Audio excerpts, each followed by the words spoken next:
ఈటెల రాజేందర్ ఒక మాట అన్నారు, కొత్తగా పార్టీలోకి వచ్చేవాళ్ళని కాకుల్లాగా గద్దల్లాగా పొడుస్తున్నారు, కొత్త వాళ్ళు రావాలంటేనే భయపడుతున్నారు అని. అలాంటి పరిస్థితి ఉందా నిజంగా పార్టీలో? నేను కొత్త ఉన్నా పాత ఉన్నా? మీరు పాతోళ్ళే. నేను పాత ఉన్నానా? సంతోషం. ఇవి అన్ని పార్టీలలో ఉంటాయి.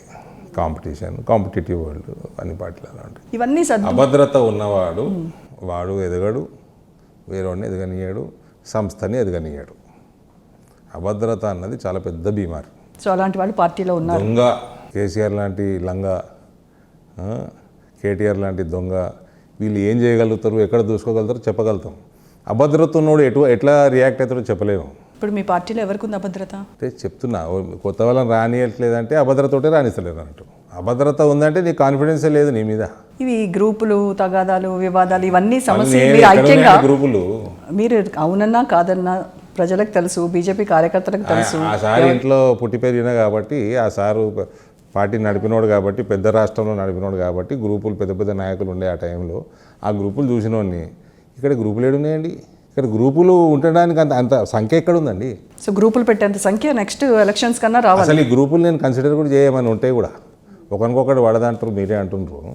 అట్లా ఎవరైనా ఉంటే కూడా అవి కన్సిడర్ చేయాల్సిన అవసరం కూడా లేదంటారు. నేను అయ్యో చిన్న చిన్న మా జనరల్ సెక్రటరీలు చూసుకోవాలి, మా రాష్ట్ర అధ్యక్షుడు, జాతీయ జనరల్ సెక్రటరీ ఇన్ఛార్జ్ చూసుకొని మాట్లాడతారు, అయిపోతుంది. సో మొత్తానికి రామచంద్ర గారి నాయకత్వంలో నెక్స్ట్ ఎలక్షన్స్లో మీరు పోటీ చేసి బీజేపీ యాజ్ అ పార్టీ ఎలక్షన్లు ఎట్లా గెలవాలి, ఎలక్షన్లు గెలిచిన ఎక్స్పీరియన్సు చాలా ఉంది.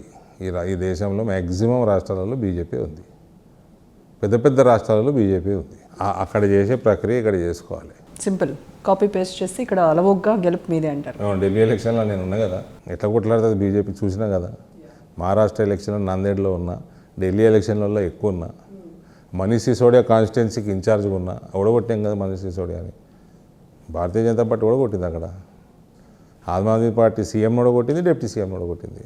ఇంకో 2 కాన్స్టిట్యున్సీలు ఉన్నా. అట్లా కొట్లాడితే ఇక్కడ ఈజీ గెలుస్తాం.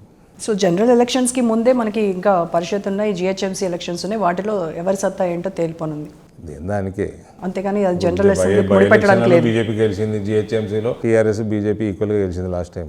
ప్రభుత్వం కాంగ్రెస్ వచ్చింది కదా, డిపాజిట్లు రానివాడు ప్రభుత్వంలోకి వచ్చిండు. ఏదైనా జరగచ్చు, ఏమో గుర్రం ఎగరవచ్చు. చూద్దాం అయితే ఏం జరుగుతుంది. ఆల్టర్నేటివ్ రేవంత్ని కాంగ్రెస్ని ఓడగొట్టాలా అని ప్రజలు నిర్ణయిస్తే ఓడగొడతారు. ఆల్టర్నేటివ్ ఎవరు ఉంటే వాళ్ళ అదృష్టం. ఆల్టర్నేట్గా ఎమర్జ్ కావాలి కదా. ఇప్పుడు జూబ్లీస్లో అదే అంటున్నాను నేను, రేవంత్ ప్రభుత్వానికి మంచి పేరు లేదు, అస్సలు లేదు. కానీ అక్కడ కేసీఆర్ పార్టీ ఎమ్మెల్యే చనిపోతే